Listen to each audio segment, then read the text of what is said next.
Same as last time with the gate. Just legally, we should put our seatbelts on.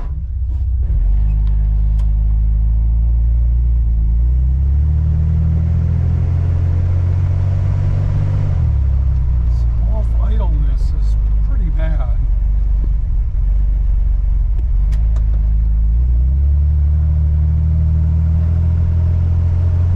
I will say this much, it doesn't have the revving sound that it had last time. You know, I heard it on the other turns up here, but there's no dip to go through. And then it's so hard, there's so much crap that rattles in this thing. Where's this guy going down the center of the road? Prius driver, what do you expect? I don't know if he'll go 40 miles an hour.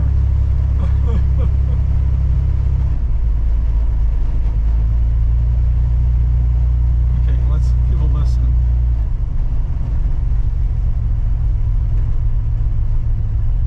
Sounds good there.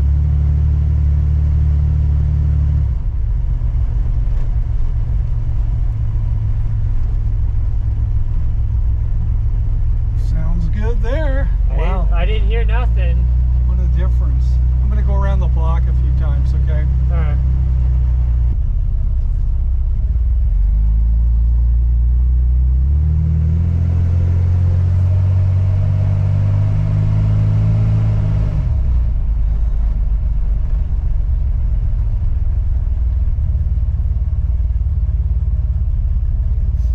Anybody coming? I can't see.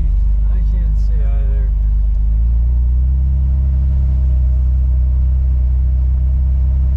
There he is.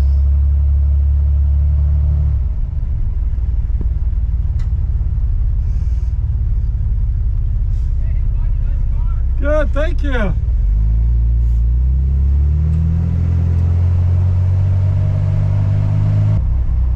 Almost has the presence of the kiddie cars they used to have at Disneyland. In terms of the crappy acceleration. Yeah. Well, it makes sense. You don't want to. Well, you know, I mean, this is an 80 horsepower motor, and this is when they were rated them, like on the dyno with no accessories, which means in reality it was probably 65 horsepower the way they get rated at the rear wheels today. But it almost feels like it's going, we're getting lots of waves. It almost feels like it's going about 10 miles an hour faster than it really is. Yeah.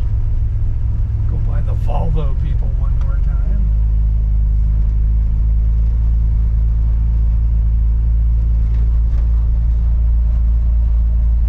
It's hilarious. There's a guy at Cars and Coffee who has this Mustang, and like he keeps bringing a TV and a playback device so he can show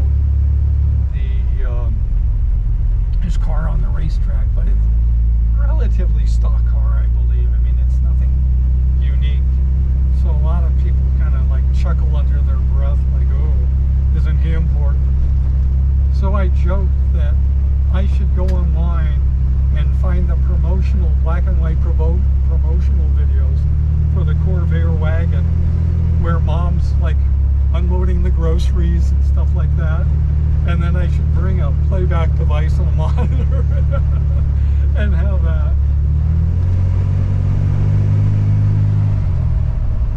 Now, what did we get up? We almost broke 30.